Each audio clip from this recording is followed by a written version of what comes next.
He doesn't kill randomly. He chooses the ones who see him. For decades, he watched, and no one noticed until now.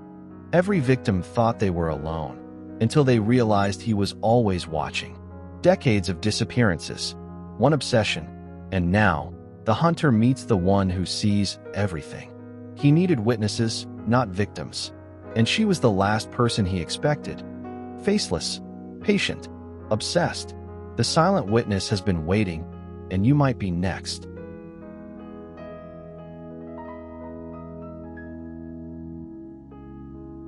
Rain slid down the windows like melted lead, streaking the glass with distortion as Detective Mara Ellison sat in her unmarked police sedan, engine running, wipers silent. Harbor City always looked like it was bruised, heavy clouds pressing down as if trying to suffocate the skyline. A manufacturing giant in the 1970s, a decaying shell in the 2020s.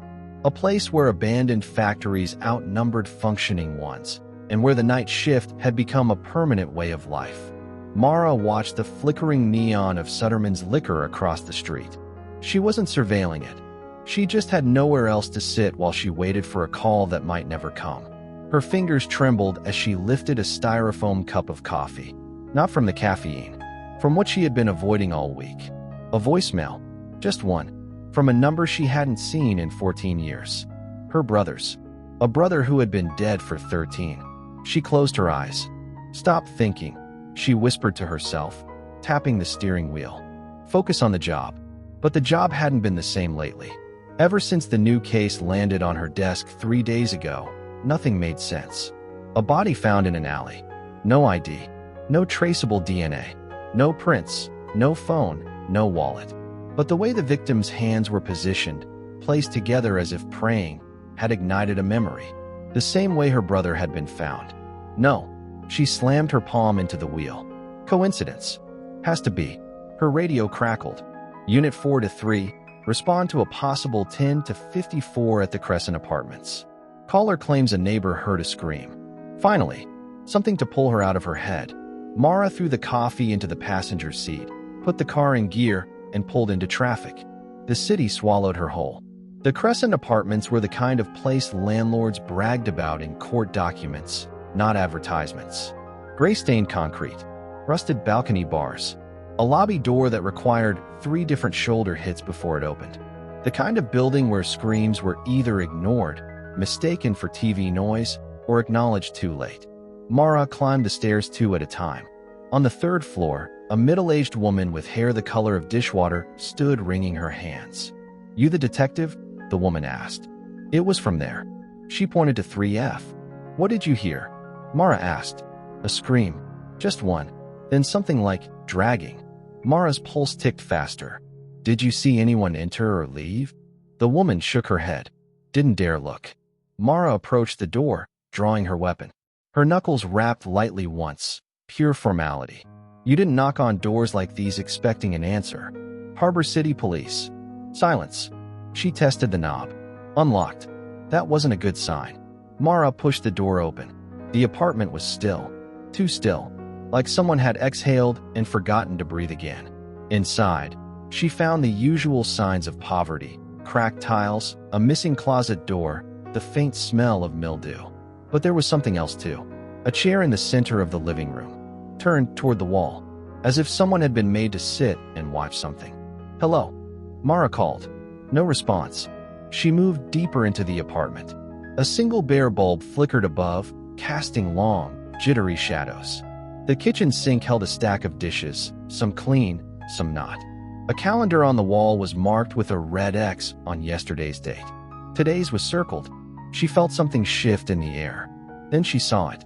A trail, barely visible against the stained linoleum. Thin streaks, like someone had been pulled while bleeding. Her breath hitched. She followed the streaks toward the bedroom. Her hand tightened around her gun. "Mara, stop." The voice was behind her. She spun, weapon raised. But the hallway was empty. Her skin crawled. That voice, it was impossible. It was her brother's. She forced air back into her lungs and turned the bedroom knob. The door creaked open. And there, on the floor beside the bed, lay a body. Young, female, pale, eyes wide open. But that wasn't the worst part.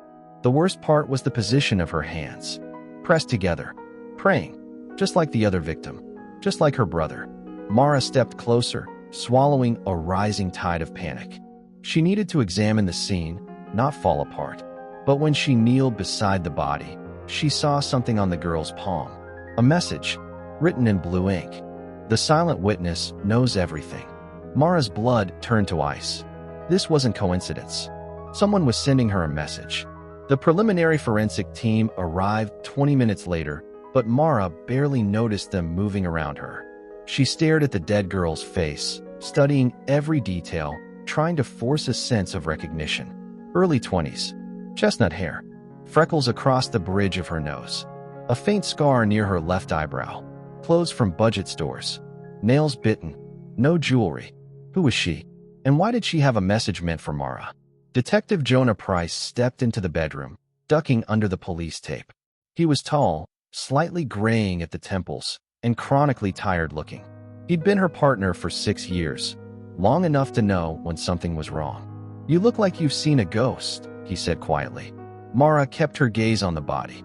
"Feels like it." Jonah crouched beside her. "You think this ties to the John Doe from Monday?" "The hands," Mara whispered. "Same exact pose." "That's a pretty specific detail for 2 unrelated cases." Jonah rubbed his jaw. "You still think the first one was connected to your brother?" "I never said." "You didn't have to." Mara swallowed. "The positioning, the staging, the lack of ID. It's similar." Jonah studied her face with the kind of concern that made her uncomfortable. "You okay to stay on this case?" "Don't ask me that." "I'm serious, Mara." "So am I." Their eyes met. He relented. "All right. Walk me through it." Mara exhaled, steadying herself. No signs of forced entry. Door was unlocked, but it doesn't look like a break-in. Victim's been dead maybe an hour. No bruising on the neck, so probably not strangulation. Could be poisoning, suffocation, or a stun gun incapacitation. Jonah pointed to the girl's palms. "And that message?" Mara hesitated. She didn't want to tell him, because it wasn't the silent witness that scared her. It was the handwriting. She knew it. She had seen it before. On a birthday card when she was 12. On a note left on her locker when she was 16. On a scrap of paper found next to her brother's body 14 years ago. The handwriting of a killer. A killer they had never caught. Jonah was watching her too closely. "Mara, talk to me." She forced herself to keep her voice steady. "We've got a copycat. Or someone who knows the old case files." Jonah frowned. "Which case?" She stood, avoiding his eyes. "Let's not jump to conclusions. We need ID on her first." One of the forensic techs approached. "Detectives? We found something." He handed Mara a cracked cell phone. Locked. But on a piece of tape across the back, someone had written a name. Clara Jensen. Mara's eyebrows lifted. "We run that." "Already did," the text said. "She was reported missing last night by a roommate. 23 years old. Works part-time at a diner on 9th. Jonah looked at Mara. "We need to talk to the roommate." But Mara didn't hear him, because something else had caught her attention. Clara's phone wallpaper. A photo of Clara's arm wearing bracelets. But in the reflection of a window behind her. A silhouette. Tall male. Watching her. Mara zoomed in. Her heartbeat stuttered. She recognized the shape. Not a face. Not a person. A shape. A mask. Old. Wooden. Cracked. The same mask that the man who killed her brother had been reported wearing. The silent witness. Her vision blurred. Jonah touched her arm. "Mara, what is it?" She lowered the phone slowly. "It's him," she whispered. "He's back." Clara's apartment was a 10-minute drive from the crime scene, but the tension made it feel like hours. Mara gripped the steering wheel hard enough to leave indentations. Jonah watched her from the passenger seat, concern deepening the lines on his forehead. "You sure you're up for this?" he asked. "You ask me that again, and I'll drop you off at the next stoplight." That's the Mara I know. She didn't smile.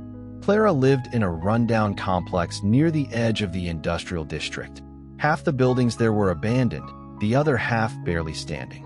They climbed the narrow stairs to the second floor and knocked on apartment 2C. The door opened immediately. A frantic-looking young man with messy blonde hair and red-rimmed eyes stared at them. "You found her, didn't you?" he asked in a trembling voice. Is she as Clara? Mara exchanged a glance with Jonah. Are you Marcus Hale? She asked. He nodded. Let's talk inside. Marcus stepped aside. The apartment was small, cluttered, but clearly shared by people who tried their best despite limited means. Dirty laundry on the couch. A sink full of dishes. Posters peeling off the wall. A feeling of life interrupted. Marcus sat at the small kitchen table, wringing his hands. I told the cops everything last night, but they said she was probably just out drinking. But she never came home. She's not like that. Mara leaned forward. When was the last time you saw her? Yesterday evening. Around 6. She left for work, but said she'd be home early because the diner closes on Tuesdays. But her manager said she never showed up. Did she seem worried or stressed? Jonah asked. Marcus hesitated. She said someone was following her. Mara stiffened. Did she describe them? Not really. Just that she kept seeing the same shadow near her bus stop. She said it felt like being watched. Did she mention a mask? Mara pressed, voice tight. Marcus looked confused. Mask? No. Mara tried to steady her breathing. Did she ever talk about receiving threats? Jonah asked. Marcus ran a hand through his hair. No.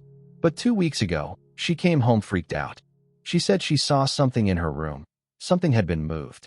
Not stolen. Just moved. What was moved? Mara asked. A chair. Mara's stomach folded in on itself. A chair turned toward the wall.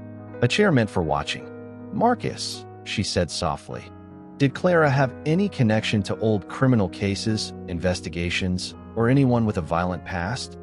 He shook his head vigorously. No. Clara was good. She didn't have enemies. She was shy, quiet, kept to herself, worked double shifts to help her mom with medical bills. She didn't mention knowing any detectives? Jonah asked. Marcus frowned. No. Why would she? Mara exhaled slowly. This wasn't random. Clara had been chosen. And the message on her palm, it was meant for Mara. Mara stood. Marcus, we're going to need access to Clara's room. He nodded, wiping his eyes as he led them down the hallway. Her room was small, just a bed, a cheap dresser, a lamp, and a pile of clothes on the floor. But something else drew Mara's attention. The chair, placed neatly in the center of the room, facing the bed. Waiting. Jonah walked around it slowly. Creepy son of a bitch. Mara crouched beside it. The legs had faint scuff marks along the bottom, as if it had been dragged from different parts of the room. This wasn't Clara's doing. He had been there, watching her, preparing her. Jonah stepped behind Mara. If this is the same guy from your brother's case. It is. You haven't seen him in over a decade. He could have changed, aged, died. Mara ran her fingers along the back of the chair. He didn't die, she whispered. Men like him don't die. They hide. They wait. They choose. She stood and turned to Marcus. Has anything else strange happened lately? Notes? Calls? People asking about her? Marcus swallowed hard. There was something. What? He opened a drawer in the kitchen and pulled out a small envelope. No stamp. No return address. Just Clara's name written on the front. Mara's breath froze. The handwriting. She would know it anywhere. Marcus handed it to her. She found it taped to the door 2 nights ago. She didn't want to open it. Said it felt wrong. Mara opened the envelope. Inside was a single piece of paper. 1 sentence. Written in the same unmistakable handwriting. She will see what you refuse to. Mara felt the world tilt. Jonah leaned over her shoulder. He's taunting you.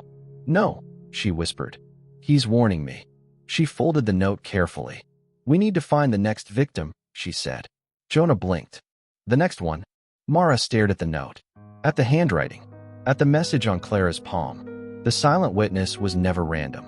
He always planned ahead. Always chosen patterns. And there was one pattern Mara feared more than anything. He's not done, she said softly. He's only getting started. The next morning, Harbor City woke up to the headline no one wanted to see. Young woman found dead in Crescent Apartments. Police investigating possible serial link. The words spread like wildfire through the community, shared in group chats, whispered across cafeteria tables, posted on local forums. But no one knew the truth behind the scenes. The killer hadn't just returned. He had planned his return. Detective Mara Ellison sat alone in the precinct's evidence review room, surrounded by old case files. Files she had tried to bury for over a decade. Files connected to one name: Elias Ward, her older brother, murdered at 14, the silent witness's first confirmed victim. Back then, the case had haunted the city, then slowly faded away, lost to time, overshadowed by bigger crimes, new scandals, shifting priorities. But the killer hadn't forgotten. Inside the dusty box were photographs from 14 years ago, grainy images of a crime scene Mara had prayed she'd never see again.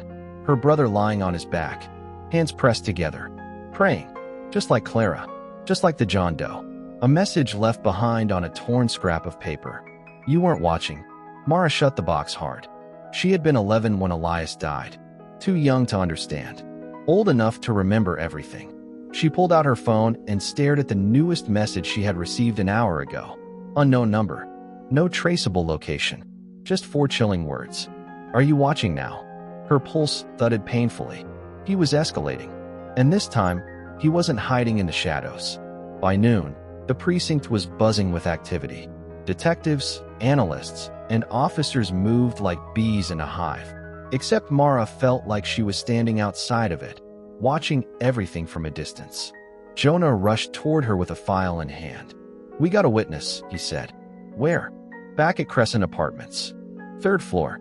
The tenant across from 3F. For a moment, Mara felt something she hadn't felt since the case began. Hope. They drove straight to the Crescent. Lights off, sirens silent. Too much noise, too much attention, could scare off leads. Inside, they climbed the stairs to find the neighbor waiting in the hallway, a thin man in his late 40s, clutching a broom like it was a shield. His name was Tom Rivera, a janitor who lived in 3E. He kept glancing down the hallway, voice trembling. I think I saw him, he said quietly. Mara tried to keep her tone calm. Saw who? The man who was with the girl. Clara. Every nerve in Mara's body tightened. Tell us everything you remember. Tom swallowed. Last night, around 10 p.m., I heard the door across the hall open. I stepped outside because my cat slipped out. That's when I saw him. Describe him, Jonas said. Tom nodded slowly. Tall, over 6 feet, wearing a long coat. Dark, and he had something on his face. A mask? Mara asked sharply. Tom hesitated, then nodded. Yes, a mask. Old-looking, cracked on one side. Jonah shot Mara a stunned look. But she already knew. The mask. The same one from the reflection in Clara's photo. The same one the killer had been described wearing 14 years ago. Mara kept her voice steady. Did Clara look scared? Tom shook his head. That's the strange part. She didn't look scared. She looked empty, like she wasn't really there. Drugged? Jonah asked. Maybe. She was walking on her own, but the guy, he guided her by the arm. Gentle, almost polite. Mara felt her stomach twist. This was how the silent witness worked. Not brute force. Control. Manipulation. Psychological dominance. Tom continued. When they got to her door, he turned around. I swear he saw me, even with that mask on. He just stared. Did he say anything?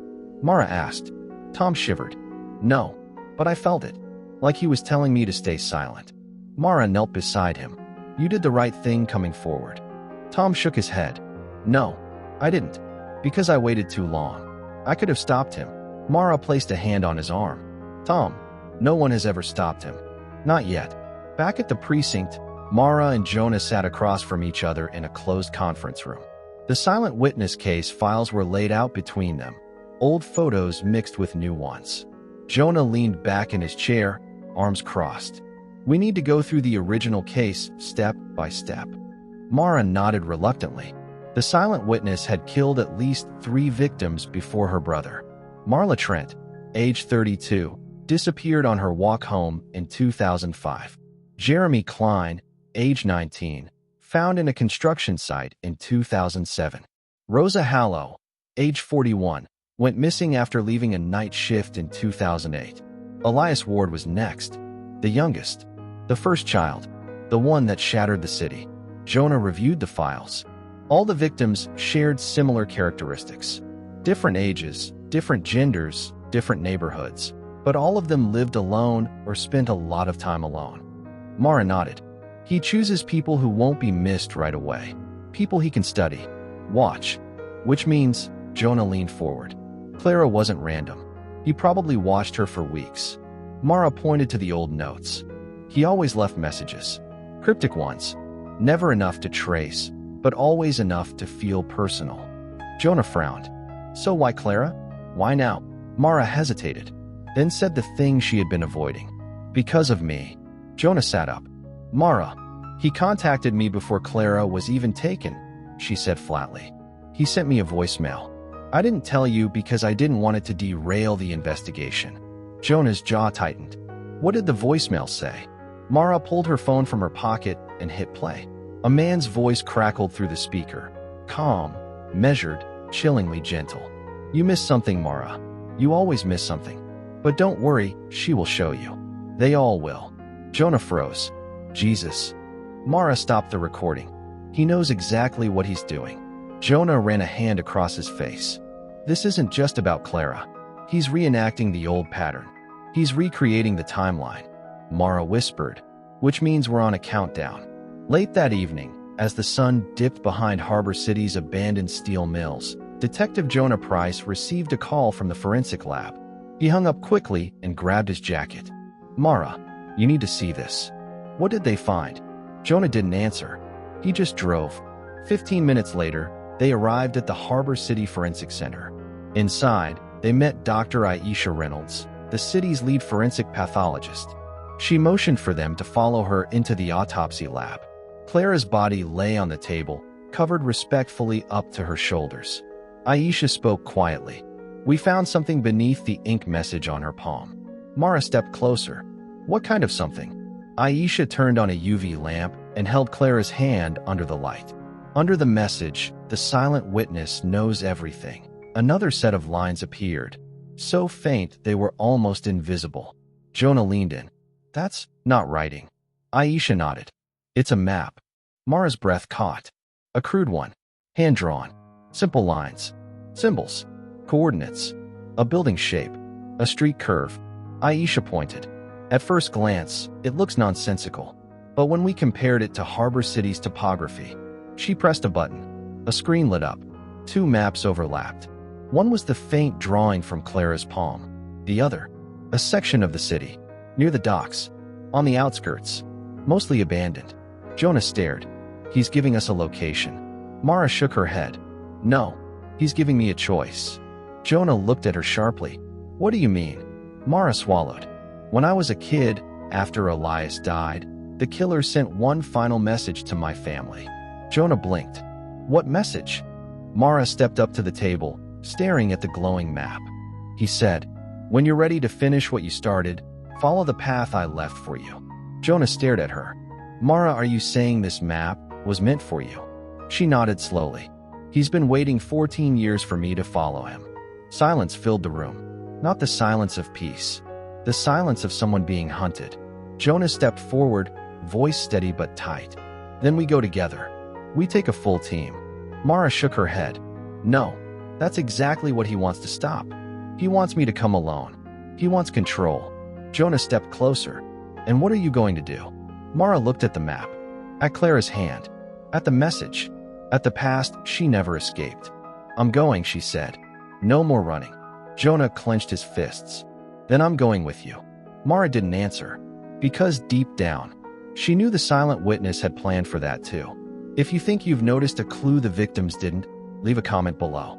Every detail matters, and the next chapter will expose even more of the silent witness's twisted ritual.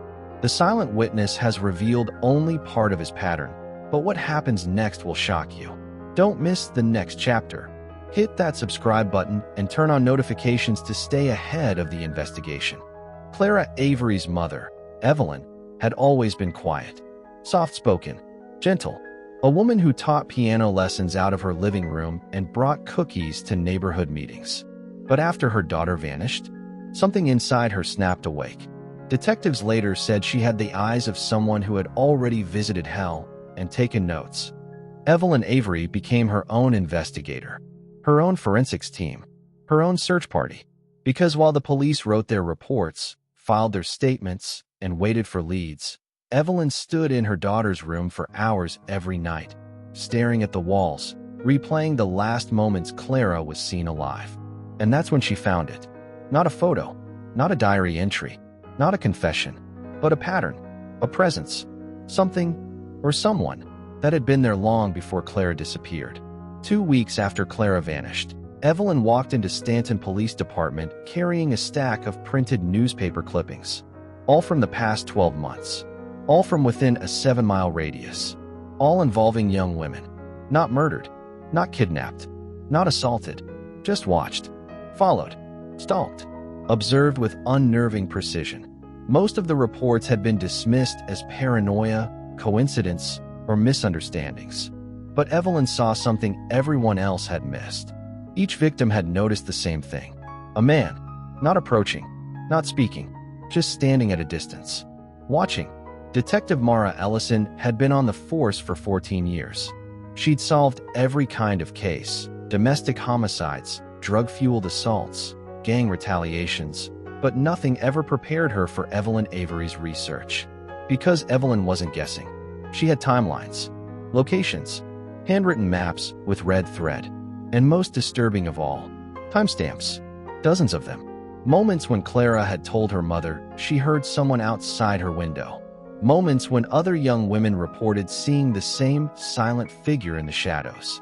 When Mara cross-checked the incident reports, a chill clawed down her spine. 37 reports, 12 different neighborhoods. One pattern: the silent watcher appears every 23 to 28 days. Always at night, always alone, and always unnoticed by cameras. It was 1:14 a.m. when the Stanton Crime Lab finally called Mara. They had enhanced the grainy apartment hallway video frame by frame. And the shape standing in the frame wasn't a woman's shadow after all. It was a man. Tall, thin, almost unnaturally still. But what disturbed the technicians wasn't his presence. It was his face. Or rather, the lack of one. Every time the footage captured him turning toward the camera, the image blurred. Not because of motion, not because of distance, but because of something else. Someone had tampered with the footage, edited it in real time, as if they knew exactly where the cameras were. When the story of the enhanced footage leaked, residents of the building finally began speaking up. One neighbor, Mrs. Iglesias, came forward trembling. She lived across from Clara. She'd heard screams that night, but she never called the police. Not because she didn't care, but because she was terrified. She told Mara, "I opened my peephole. I swear on my children, detective." He was standing right there. A man, no expression, just staring at Clara's door. I blinked, just blinked, and he was gone. But Mara pressed her. Had she seen him before? The neighbor swallowed hard. "Yes," she whispered. 3 times. On different nights. Always outside the same apartment door. This changed everything. Because the reports Evelyn had collected didn't just show patterns. They showed evolution. The silent watcher wasn't random. He was escalating, observing, monitoring, testing boundaries. And Clara? Clara wasn't his first target. She was just the first one who didn't ignore the fear gnawing at her instincts. The first one who told her mother. The first one who pushed back. And possibly, the first one he needed to silence. Detectives cross-checked tenant records for the entire building. And that's when an anomaly surfaced. A name, a residency file, but no employment history, no references, no emergency contacts, no credit activity, no tax filings, no recorded movement outside the building. A man who lived in apartment 703. A man who had never once complained, spoken to neighbors, or even received a package. A man who had signed a lease but left no paper trail before or after. His name was Elias Kincaid. But when the police entered apartment 703, it was empty, completely empty. No furniture, no clothing, no trash, no food, not even dust. The apartment looked like no one had ever lived there at all. Except for one thing. A single item was left behind. A chair, placed in the center of the room, facing the door, as if someone had been sitting there, waiting, watching, listening. When investigators walked into apartment 703, they expected signs of a rushed escape. A forgotten wallet, discarded clothes, something, anything, that suggested a human being had lived there. But apartment 703 felt wrong. Not empty. Erased. Every wall had been freshly painted. Every surface wiped down with industrial-grade cleaner. Every fixture polished until it reflected light like a mirror. It wasn't an apartment. It was a hollow space. A shell. And in the dead center of it, that single wooden chair. Detectives circled it for a full minute before anyone dared to speak. It wasn't dusty. It wasn't worn. It looked placed, carefully, deliberately, facing the door, as if Elias Kincaid, whoever he truly was, had spent countless hours just sitting there, waiting for someone to enter. And Detective Mara Ellison felt something she had never felt in her 14-year career. Someone had anticipated her. Crime scene techs dusted the chair, and at first, they thought they got nothing. But under ultraviolet light, a single partial print appeared on the back edge of the seat. Thin, long, elegant, definitely male. But the anomaly wasn't the print itself. It was the temperature reading. The surface of the chair was still warm, as if someone had been sitting there minutes before the police arrived. Except the apartment had been sealed for 11 hours. Security footage confirmed no one entered or left that entire time. The tech who examined the print muttered, "It's still fresh. Still alive." For Mara, that changed everything. This wasn't a disappearance. It wasn't a runaway tenant. This was a predator operating on a level far more controlled, calculated, and patient than they'd imagined. And he wasn't gone. He was just ahead. 2 days later, a young man from the 7th floor walked into the station. His hands were shaking so hard, he kept dropping his phone. His name was Devin Hale, a 22-year-old architecture student. He lived in apartment 710. He told detectives, "I didn't want to get involved, but I can't sleep. Every time I close my eyes, I hear it again." He handed over his phone. A single audio file, timestamped the night Clara vanished. He had been recording an online lecture when something interrupted the session. Not a scream, not a struggle, not a voice, but a sound. A slow, rhythmic clicking, sharp but controlled, almost like fingernails tapping on glass. Then, a whisper, barely audible, distorted, but the words, once enhanced by the lab, were unmistakable. "She sees me." Detectives froze. Who was he talking to? Clara? Someone else? Or was he documenting himself? The pattern repeated. "She sees me. She sees me." Then sudden silence. And then, a soft exhale. So close to the microphone it sent a ripple of dread through every investigator who heard it. While Mara followed leads on the ground, the cyber unit dug into the name Elias Kincaid. What they found made no sense. The social security number was valid, but belonged to someone who died in 1987. The driver's license number matched, but was never issued by the DMV. The employment record indicated a consulting firm, but the firm didn't exist. The bank account had one transaction, a single cash deposit of $10,000 made 5 years ago, and no withdrawals, no activity since. It was as if someone had assembled a fake identity with perfect craftsmanship, but deliberately left a few seams visible, almost like a signature, a calling card. A breakthrough finally came from an unexpected direction.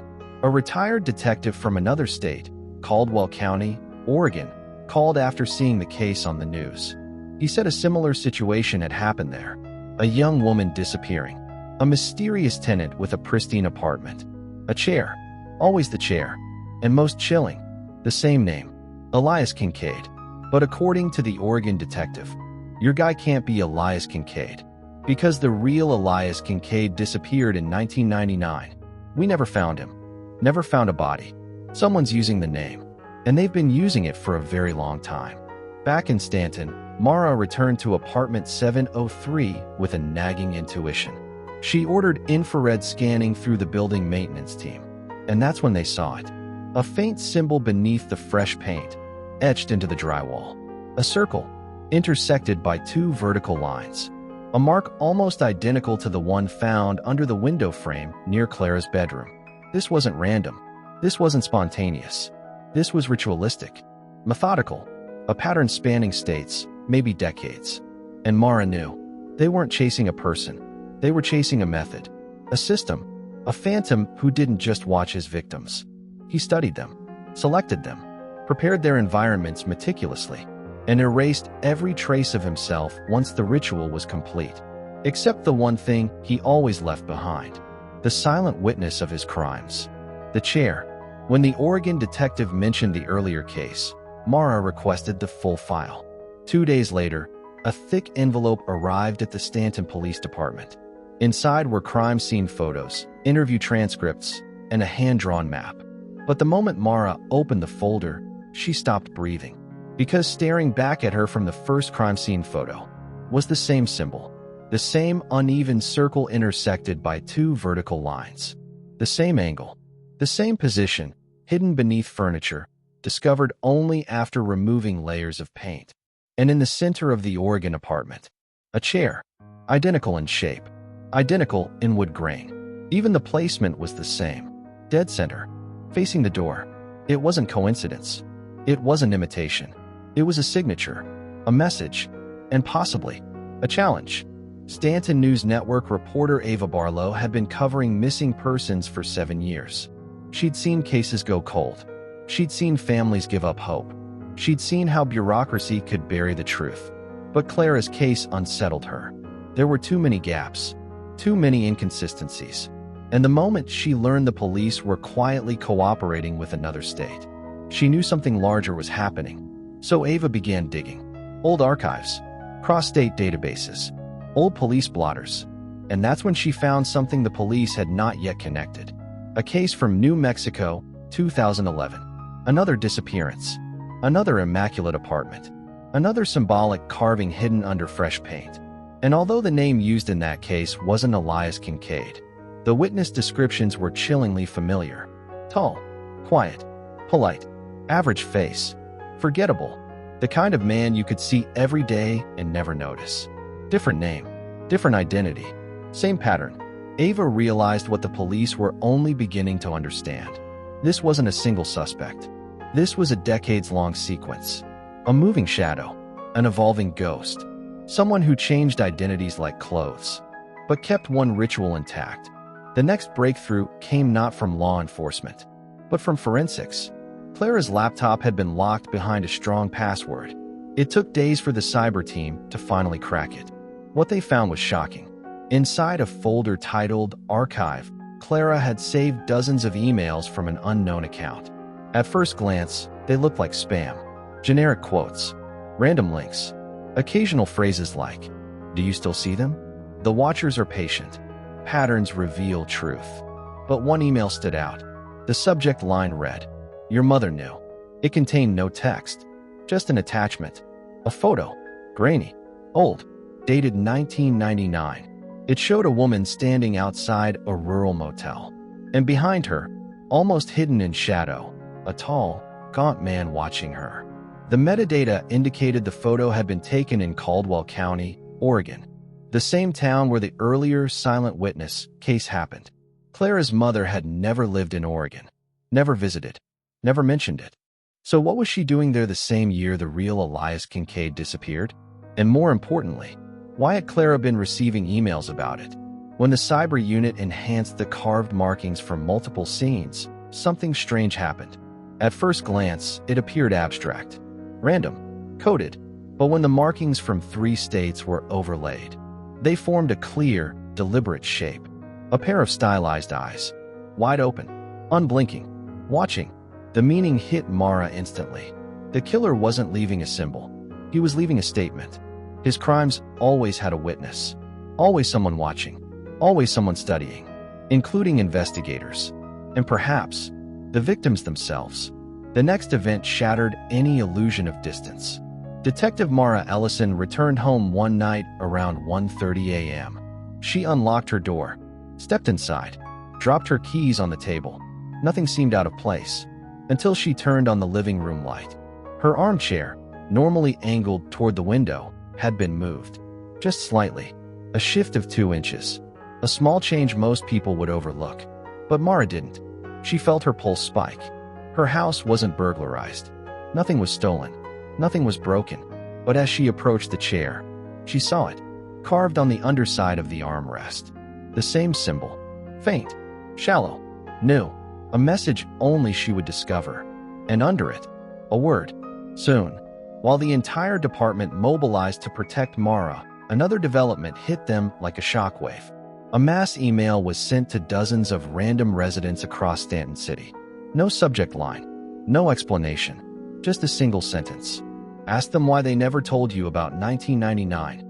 Attached was a zip file.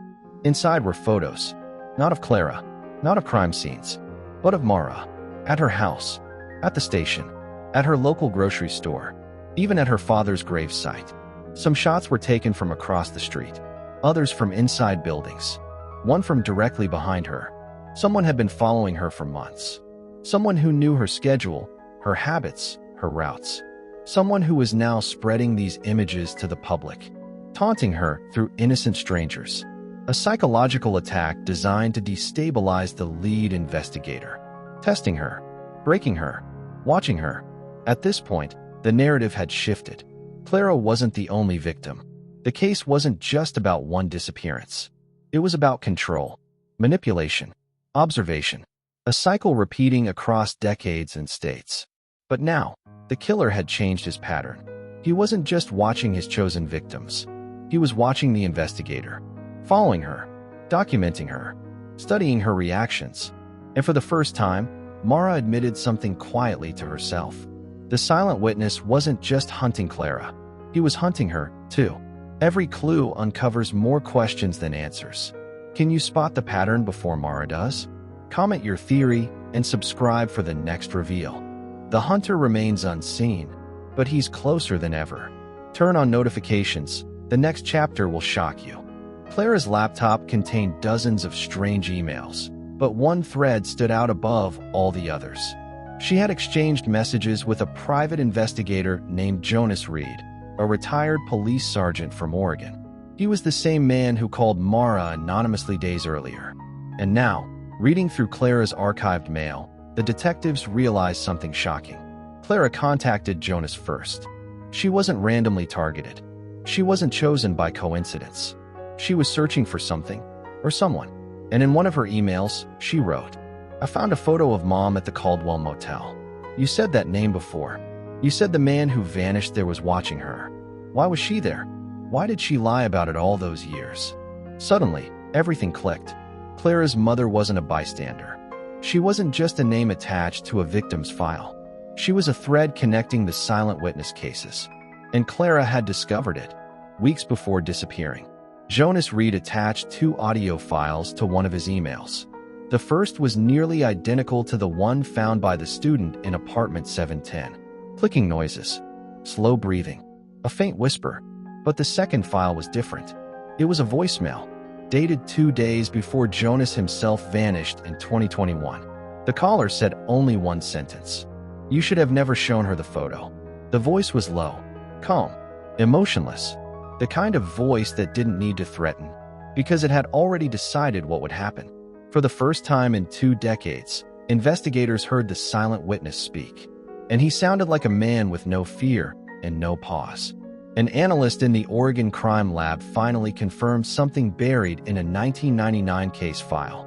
The woman at the motel, the woman in the photo that Clara received, was not a random bystander. She was the girlfriend of the first officially recorded victim, Lena Whitford. But Lena wasn't the only victim in the motel records. A second name appeared repeatedly. Someone who checked in and out around the same time. A man who used multiple aliases, paid in cash, left no forwarding address. The description matched the silent witness perfectly, and on the motel ledger, scrawled in shaky handwriting beside one of his check-ins, was a note that investigators had never examined closely. "The girl watches everything." Lena? Clara's mother? Someone else? Who was the girl? And why did he fixate on her watching him? While detectives chased old records, a new crisis erupted in real time. Reporter Ava Barlow, who had been independently connecting silent witness cases across multiple states, failed to show up for a scheduled segment. Her phone went straight to voicemail. Her car was found abandoned in a supermarket parking lot, keys still in the ignition. Security footage revealed the chilling truth. Ava walked toward her car at 6:42 p.m. She stopped, turned, looked directly behind her, as if she heard someone whisper. Then she froze. Her body language changed instantly. Rigid, terrified. She stepped backward, then forward, then backward again, like someone was speaking to her. But nobody else was visible. She dropped her phone, and then she walked out of frame. Not pulled, not dragged, not chased.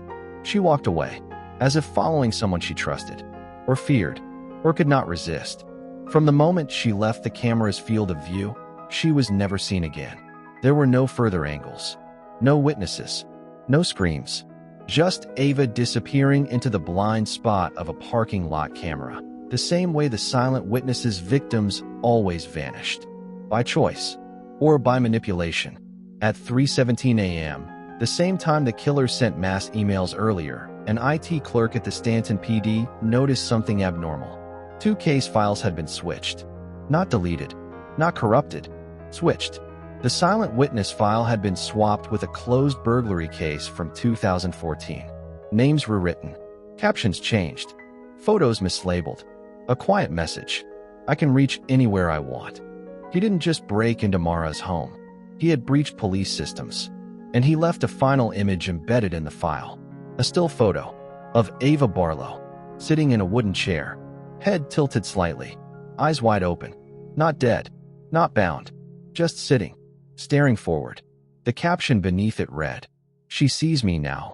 With Ava missing, Clara gone, and clues pointing toward a decades-long obsession with watching and being watched, a criminal profiler from Quantico finally made the call. The silent witness wasn't killing randomly. He wasn't targeting for convenience. He was choosing specific women, connected across generations, who shared one trait. They noticed things. They were observers, investigators, truth seekers, women who dug into secrets, women who asked the wrong questions, women who watched him. And in his fractured mind, their attention meant one thing. They threatened his invisibility, his power, his ritual, his control. And that's when the profiler said something that changed the direction of the investigation. He doesn't kill to avoid being caught. He kills to eliminate witnesses. Witnesses who can see his real face, not the fake identity he wears. Mara's breath caught. Clara saw something. Ava saw something. And now, Mara herself was seeing things too, which meant she was next. The silent witness knows Mara is close. Can she solve the puzzle before it's too late? Subscribe now to witness the next chapter. The Silent Witness, Part 6. Faceless YouTube true crime documentary style. 3 days after Ava Barlow disappeared, the cyber team recovered her laptop from a dumpster near the river. No signs of struggle, no footprints, nothing that suggested she had been physically forced. But her final unsent broadcast remained intact. It was brief, just under 2 minutes. The first 10 seconds showed Ava sitting in her studio, facing the camera. Her hands trembled slightly. Her eyes darted to a corner of the frame. Then she whispered, "If you're watching this, the pattern is bigger than Stanton. It's older than anyone realizes. And it's not just about victims. It's about the observers. I left a clue for anyone who dares to follow me. Look at the chair. Look at the placement. Look at the shadows. He leaves more than evidence. He leaves instructions." Then, the screen cut abruptly to static. Mara and Jonah replayed the footage multiple times. They paused at every frame. And finally, one small detail revealed the hidden clue. A sticky note on the edge of Ava's desk, barely visible, written in tiny script. 703 is not the origin. Check the river. Begin at the first watch. It was cryptic, but it gave Mara something tangible, a starting point. Hours after discovering Ava's message, Mara returned to her apartment. The same chair had been moved again, but this time, she wasn't alone. A phone on the kitchen counter lit up. Unknown number. No caller ID.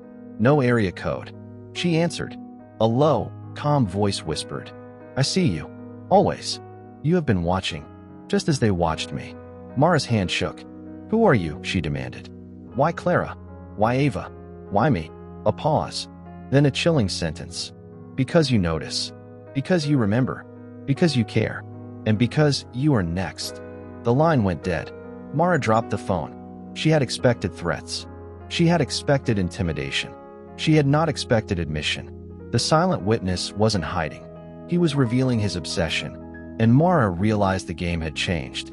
It was personal now. The next morning, detectives received a call from the Riverfront Patrol. A trash bag had been found partially submerged near the Stanton River docks. Inside were personal effects. Not human remains. Not yet. But something else far more horrifying. Clara Avery's journal. Every page soaked. Every entry intact. Her handwriting meticulous. And her final words, smeared by water, told a story no one was prepared for. I know now. He's been watching my mother for years. All the women in my family. Every friend. He studies us before he ever touches us. He chooses the ones who notice. The ones who see. If Mara is reading this, beware the first watch. The first watch. The earliest victim. The origin of the pattern. The one who started the decades-long ritual. And Clara had found a way to document it before she disappeared. Mara delved into historical records and traced Evelyn Avery's activity back to 1999. She had visited Caldwell County. She had checked into the motel that connected to Lena Whitford, the same location the silent witness had been observed. And Mara discovered the truth. Evelyn wasn't there by accident. She was observing the killer herself, trying to track him, to understand him. But she didn't know how far the killer's reach extended. And now, years later, her daughter, Clara, had continued her mother's work. The pattern wasn't just generational coincidence. It was lineage, mother to daughter, investigator to investigator. And for the silent witness, this was a direct challenge. Mara and Jonah set up a surveillance perimeter near the river. Every abandoned building, every alley, every shadow was watched. And late that night, a shape emerged from the darkness near the docks. Tall, thin, coat brushing the ground. A mask cracked along one side. He didn't flee when the cameras detected him. He posed, sat on a chair placed precisely at the center of the dock, faced the river, as if waiting for Mara. Then, a single note on the dockboard. You are too late to save them, but not too late to watch. Mara read it aloud, then stared into the black river. The silent witness wasn't just observing victims anymore. He was orchestrating a performance. And Mara realized the terrifying truth. He wasn't hunting just for control. He was hunting for witnesses who mattered. Because in his mind, seeing was participation. And anyone who saw him, anyone who followed the pattern, was now part of the story he had been writing for decades. Every chair, every photograph, a piece of his obsession. Did you notice something? Comment below and subscribe to follow Mara into the shadows. The warehouse holds secrets no one has survived before. Hit subscribe. The confrontation is coming next. Mara and Jonah sat in a surveillance van near the Stanton River docks. Maps sprawled across the dashboard. Red string connected to photos, apartment numbers, and timestamps of each victim's last known location. A pattern emerged. The first watch locations were always abandoned, overlooked, or unmonitored places. Docks, old motels, empty warehouses, the perfect vantage points. Mara traced her finger over a faded map of Caldwell County, Oregon, overlaid with Stanton locations. The silent witness isn't local, she said quietly. He moves, he adapts, and he builds his own timeline across decades. Jonah frowned. So we're not just chasing a guy, we're chasing decades of premeditation. Mara nodded. And if Clara's journal is right, the first watch, the origin of his pattern, will tell us everything. It's the key. At 2:37 a.m., Mara left the van. The dock was silent, except for the faint lapping of water against the pilings. Fog rolled in from the river, thick enough to blur vision beyond 10 feet. She followed Clara's notes, a series of markings on wooden posts, worn by decades of weather, but arranged in a deliberate sequence. Each mark represented a victim, a watch, a timeline.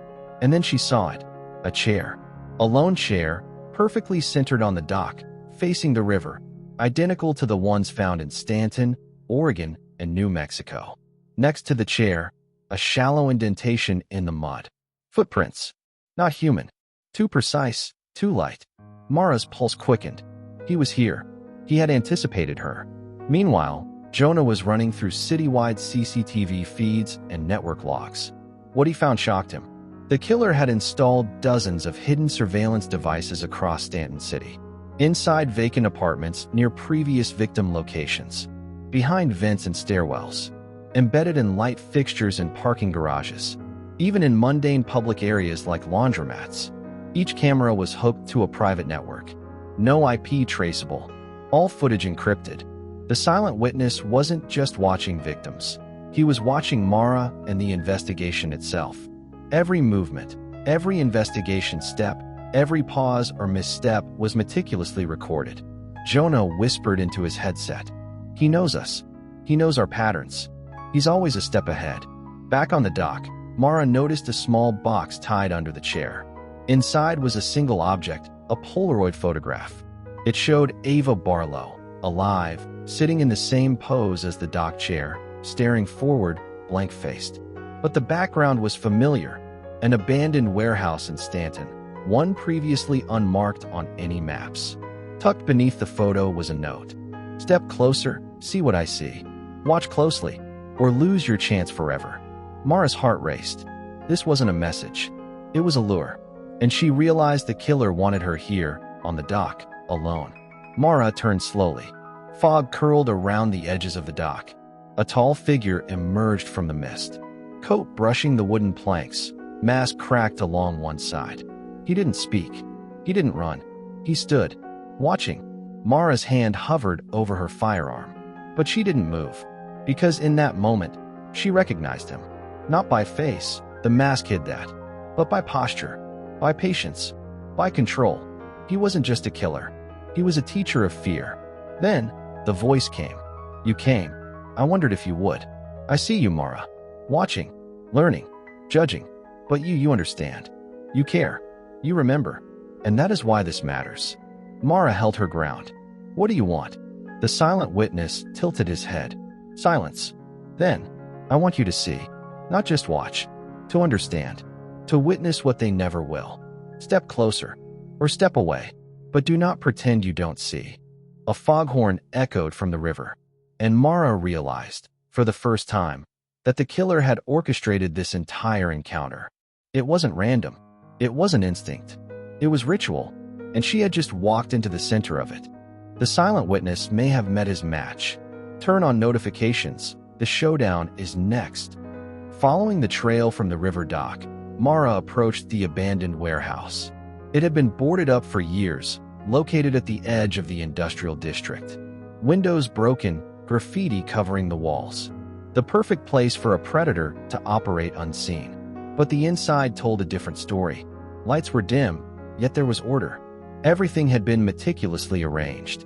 Rows of chairs, all facing a single point in the center. Tables with neatly stacked photographs, journals, and objects from past victims. Symbols etched on the floor, identical to those found in apartments across 3 states. Mara's breath caught.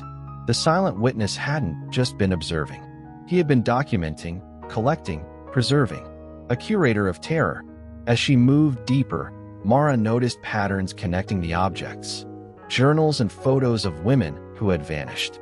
Letters and emails preserved from victims who had tried to document what they saw. Polaroids of chairs in the center of rooms, always facing the entry. And then she realized the chilling truth. The chairs weren't just furniture. They were witness stations. Each victim had unknowingly participated in a ritual. Their observation was part of the killer's obsession. He didn't merely abduct, he engineered witnesses. Clara's journal lay on a pedestal, pages open. The last entries described the origin of the silent witness ritual, starting decades ago in Caldwell County. A single line made Mara stop cold. He chooses the watchers. He respects only those who see. And when he is done, they join the tableau. Jonah arrived moments later with forensic techs, bringing enhanced cameras and UV lights. The warehouse was a museum of obsession. Photos dating back 20-plus years. Letters from victims describing their fear. Maps connecting apartments, motels, warehouses, and docks. Every victim had been studied, traced, documented, and ultimately placed in the silent witness's narrative. And then Mara noticed the first victim's photo. It was Lena Whitford, the woman Evelyn Avery had been watching in 1999. Next to her, Clara's mother, Evelyn, younger, observing Lena. The realization hit Mara like a punch. The mother-daughter connection was intentional. The silent witness had selected victims across generations to mirror his own obsession with observers. As Mara scanned the room, her flashlight landed on a cassette recorder. The tape was labeled, "Observation, 1999 to present." She pressed play. At first, static, then faint breathing, then a low, measured voice, calm yet sinister. "I watched them all. The watchers, the investigators. I am the witness and the observed. Each step, each glance, each thought, recorded. They see me. They remember me. And that is how I live." The voice paused. Then a whisper. Clara saw the mother. Ava saw the truth. Mara will see the end. Mara's blood ran cold. This wasn't just a serial predator. This was someone who lived through observation, who thrived on being seen, yet never caught. Suddenly, a shadow shifted behind the rows of chairs. Mara spun. The silent witness stepped forward. Mask cracked, coat brushing the floor. "You've come far. You've seen what they never could. But seeing is not enough. You must understand." Mara's hand hovered over her firearm. "It ends tonight. You're not taking anyone else." He tilted his head, almost amused. "I am not ending. I am continuing. Every watcher, every observer, everyone who notices, joins the story. You've noticed, Mara. That makes you mine." Before she could react, the warehouse door slammed shut behind her. The lights flickered, and the fog of fear, thick, suffocating, omnipresent, enveloped the room. Mara's courage is tested like never before. Don't miss the next chapter. Subscribe now. As the warehouse's shadows stretched across rows of chairs and journals, Mara noticed a wall covered in clippings. Newspaper articles spanning decades. Victims' disappearances, suspicious deaths, missing person reports. And then, something unusual, a recurring pattern of observers. Women who tried to uncover secrets, who asked questions, who watched carefully, and often, who came close to the truth. Mara realized the truth. The silent witness didn't kill randomly. He eliminated those who threatened his invisibility. He didn't need victims. He needed witnesses. But only witnesses who could see him in his entirety, his method, his pattern, his ritual. And that explained everything. Clara, Ava, Mara herself, all chosen because they noticed, because they observed, because they could remember and tell the story. The silent witness's motive was control through observation. Not murder for murder's sake. Not greed, not vengeance. Pure obsession. On a small pedestal, Mara found a tattered diary labeled, Lena Whitford, 1999. She flipped through the pages carefully. "I feel him watching. Not just me, not just the room, but every movement, every breath. He is patient, and when he is done, he lets you remember him, so you can warn others." The diary described Lena's awareness of the first watch, the origin of the silent witness ritual. But the final entry was different. "If anyone reads this, do not assume he cannot see you. He always knows. He waits. He chooses. And he never forgets." The warning was clear. The silent witness was a master of anticipation, always one step ahead of those trying to track him. Jonah's tech team intercepted an unusual transmission. A live feed. The camera feed showed the interior of the warehouse, but not from the outside. The silent witness had installed a hidden camera directly inside one of the chairs, aimed perfectly at Mara's position. Every move she made, every reaction, every breath, recorded. Jonah muttered, "He's documenting this, us, the confrontation. This is his obsession in action." Mara realized she had walked into the center of his theater. The chairs, the journals, the photos, all part of the performance. And she was now the unwilling main character. The silent witness moved slowly between the rows of chairs. "Do you see now, Mara? This is why I choose them. The watchers, the seekers. They notice what no one else does. And they make the story alive." Mara gripped her firearm. "Your story ends tonight. No more victims. No more watching." He paused. Then, almost whispering, "It is never ending. You only think you have reached the end. The story continues through those who see." Suddenly, the lights flickered. One row of chairs tipped over. The killer was provoking her, testing her reactions. And then he disappeared into the shadows, silent, patient, almost theatrical. Mara knew she had a choice: chase him blindly and risk being trapped, or play his game, learning every detail, anticipating his next move. Mara and Jonah regrouped outside the warehouse. They had evidence, a partial understanding of his ritual, and knowledge of his obsession with observers. But the silent witness always moved ahead, orchestrating each scenario with meticulous precision. Mara whispered, almost to herself, "He's been waiting for someone like me, someone who sees, remembers, and confronts. And now, I will see him too." Jonah nodded, checking the tech feeds. "The first watch, it's still the key. If we can trace the origin, maybe we can predict his next move." And Mara realized the confrontation wasn't over. It was escalating, and the silent witness had planned his greatest performance yet. The silent witness's secrets are unraveling. Hit subscribe. The final confrontation is coming. Using Clara's journal, Ava's sticky note clue, and Jonah's intercepted feeds, Mara finally pinpointed the location of the first watch, the origin of the silent witness's decades-long ritual. An abandoned rural motel on the outskirts of Caldwell County, Oregon. Overgrown weeds, crumbling sign, windows boarded. From the outside, it looked lifeless. But Mara knew better. The silent witness had chosen this as the birthplace of his obsession. Every ritual, every victim, every documented watcher. It began here, and Mara was about to walk directly into the origin. Inside the motel, Mara followed a series of hidden markers, scratches on walls, symbols under paint, faint lines in the floorboards. Then she saw him, a figure seated on a wooden chair in the center of the motel lobby. Tall, thin, mask cracked along one side. Calm, observing. And for the first time, the silent witness removed the mask halfway, revealing part of his face. Not a full reveal. Enough to recognize. He could blend anywhere. Anyone would overlook him. "You've come far, Mara," he whispered. "I have waited for someone like you. Someone who watches. Someone who sees. Someone who remembers." This is the final observation. Mara's radio crackled. Jonah's voice came in, strained. "Detective, you need to see this." Stanton PD found a new disappearance. Another young woman. Same signature. Same chair. Same ritual. This time, she was found near the docks. Mara's heart sank. The silent witness was accelerating his pattern. Every delay, every misstep, every hesitation meant more victims.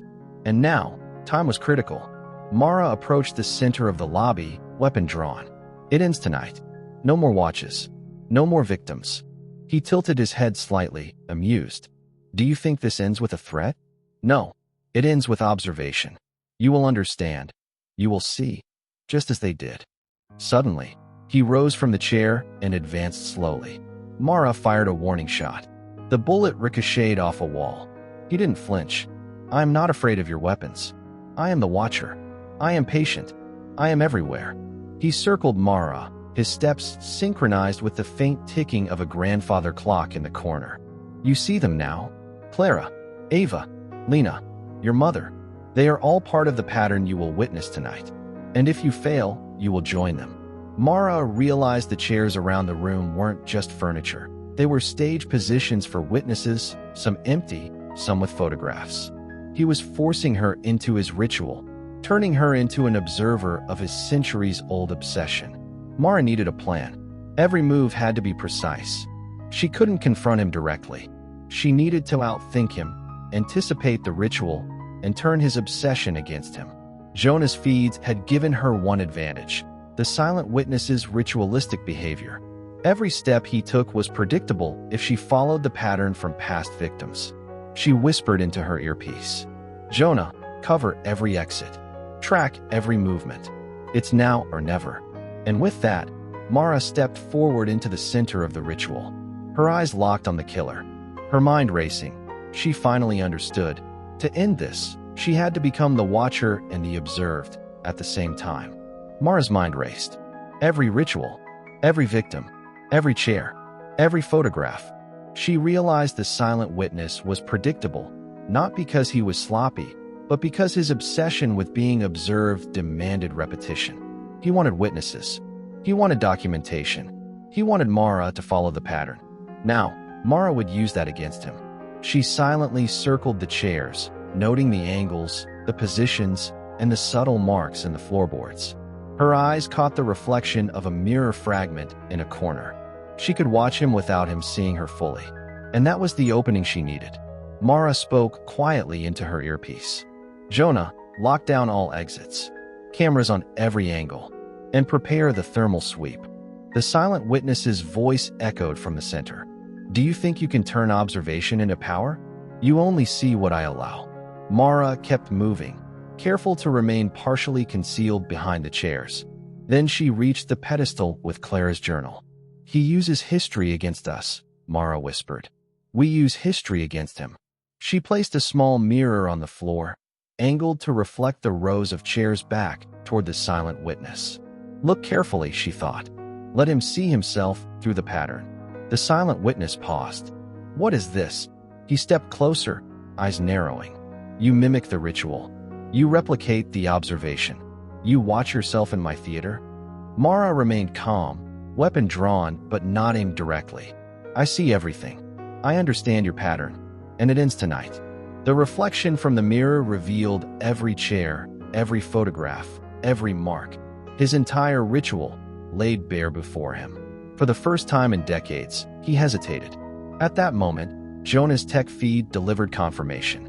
Ava Barlow was alive, restrained but unharmed in a nearby abandoned office, one of the silent witness's observation points.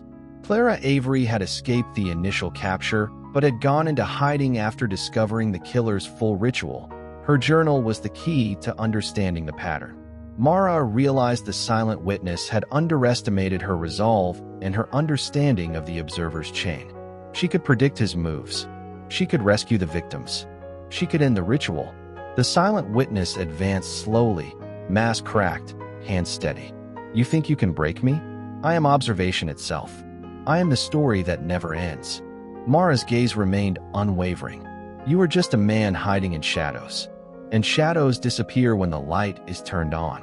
With that, Mara activated a series of cameras and lights Jonah had set up, surrounding the room, disorienting the killer. Reflections bounced off mirrors. Cameras captured every angle. Thermal sensors highlighted his presence. The silent witness's ritual, which demanded precise control of observation, now trapped him in his own game. He stepped back, confused, forced to react rather than act. Police tactical units, guided by Jonah's live feeds, moved in silently from the warehouse's multiple entrances. The silent witness realized too late. Every exit was covered. "No," he whispered, almost to himself. Mara advanced, her movements deliberate, mirroring the way he had studied each victim for decades. "You're no longer the watcher. You're the watched." The killer froze, caught in his own obsession. He had studied others for decades, but he had never accounted for someone who could see everything in act. The warehouse was alive with tension. Floodlights illuminated every chair, every photograph, every etched mark on the floor. Shadows that once hid the silent witness now exposed him fully. Mara advanced steadily, weapon raised but controlled. The killer's eyes darted nervously, for the first time showing uncertainty. "You think you can end this?" he whispered, voice trembling slightly. "I am eternal. I am the Watchers. I am the pattern." Mara stopped, locking eyes with him. "Your pattern ends tonight. No more victims. No more watches. You are done." For the first time, he realized the observer had become the observed. Mara had laid a trap based on his obsession. Mirrors reflected his every move, multiplying the perception of observers. Cameras projected live feeds onto monitors all around him, showing his past victims, his rituals, and his own mirrored movements. The killer's own method, creating witnesses, had now ensnared him. He stepped back, visibly shaken. "No, this isn't possible. I control the story." "Not anymore," Mara said. "You're part of it now. Observed, documented, exposed." At Mara's signal, tactical units moved in. The silent witness, disoriented by the reflections and lights, tried to flee, but every exit was covered. Jonah's voice crackled over the radio. "Target contained. Move in." Police surrounded him. For the first time in decades, the silent witness felt powerless. His obsession with observation, the very thing that had made him untouchable, had become his undoing. Using coordinates from the killer's ritual maps and Clara's journal, officers rescued Ava Barlow, alive but shaken, from the hidden office. Clara Avery, who had gone into hiding after uncovering the warehouse patterns, arrived at the scene. Mother and daughter embraced, tears flowing.